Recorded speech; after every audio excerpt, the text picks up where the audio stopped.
बिस्मिल्लाहिर्रहमानिर्रहीम। अस्सलाम वालेकुम फ्रेंड्स, कैसे हैं आप? आई होप अल्लाह के करम से आप ठीक होंगे। आज मैं अपने प्यारे प्यारे फ्रेंड्स के लिए बड़े मज़े के बरसात स्पेशल ट्रेडिशनल गुड़ वाले पूड़ों की रेसिपी शेयर करने जा रही हूँ। यकीन जाने इतने ये टेस्टी और मज़े के बनते हैं।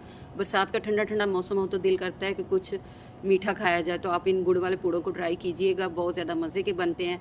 इसी पॉइंट पर अगर आज की आपको मेरी रेसिपी पसंद आए तो आप मेरे चैनल को सब्सक्राइब कर दें, मेरी वीडियो को लाइक कर दें, फ्रेंड और फैमिली मेम्बर में शेयर कर दें और बेल आइकन को ज़रूर प्रेस कर लें ताकि हर न्यू रेसिपी का नोटिफिकेशन सबसे पहले आप तक पहुंच सके।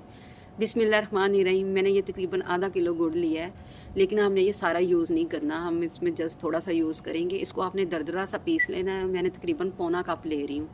2 कप मैं गंदम का आटा ले रही हूँ, तो इसमें हम पौना कप गुड़ का ऐड करेंगे।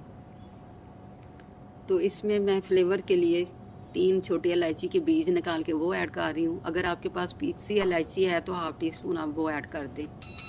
तो 1 खाने का चम्मच इसमें मैं सौंफ का इस्तेमाल कर रही हूँ, इससे बड़ा मज़े का फ्लेवर आता है। गुड़ को आपने डिज़ोल्व करके यानी इसको मेल्ट करके नीम गर्म पानी में ना फिर डालना है। इसके नीचे तिनके वगैरह होते हैं तो वो निकल जाते हैं। आप इसको डिज़ोल्व करके ड्रेनर में ना इसको ड्रेन कर लें। ये देखिए, इसके नीचे ये छोटे छोटे से ना तिनके निकले हैं।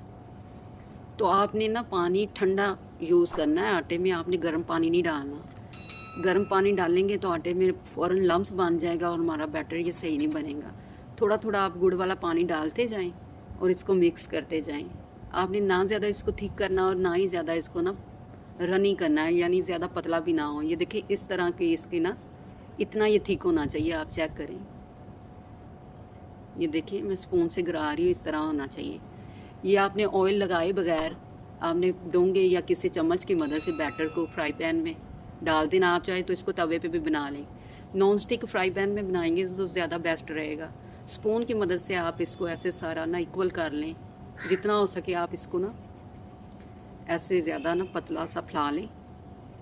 हमारे नानी और दादी के दौर में तो ये बहुत ज़्यादा बनाए जाते थे। आज भी बहुत से इलाके हैं जहाँ ये बहुत ज़्यादा बनाए जाते हैं। वो तो पीपल के पत्तों से या ना जामुन के पत्तों से इसको बैटर को स्प्रेड करती थी, लेकिन मेरे पास वो अवेलेबल नहीं है, इसलिए मैंने चम्मच से स्प्रेड कर दिया है। जब एक तरफ से ये ट्रांसपेरेंट हो जाता है तो इसके ऊपर मैं देसी घी अप्लाई कर रही हूँ। आपके पास जो भी हो आप वो लगा सकते हैं।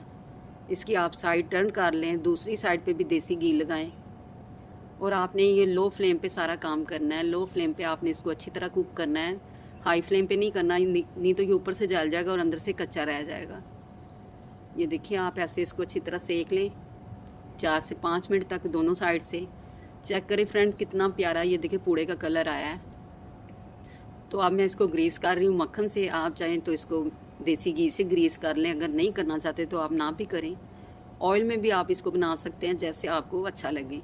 तो मैंने दोनों पूड़े रेडी कर लिए हैं। तो फ्रेंड्स चेक करें, लोग देखने में जितने खूबसूरत लग रहे हैं, खाने में ये डबल फ्लेवरफुल है। तो आपने मेरे कहने पे इसको एक दफ़ा ट्राई ज़रूर करना है और मुझे फीडबैक देना है कि आपके ये गुड़ वाले पूड़े कैसे बने हैं। तो मैंने 2 हार्ट की भी शेप बना दी है। जहाँ भी रहें खुश रहें, आबाद रहें, अपने अपने प्यारों का ख्याल रखें, हमें भी दुआओं में याद रखें। अल्लाह हाफिज़।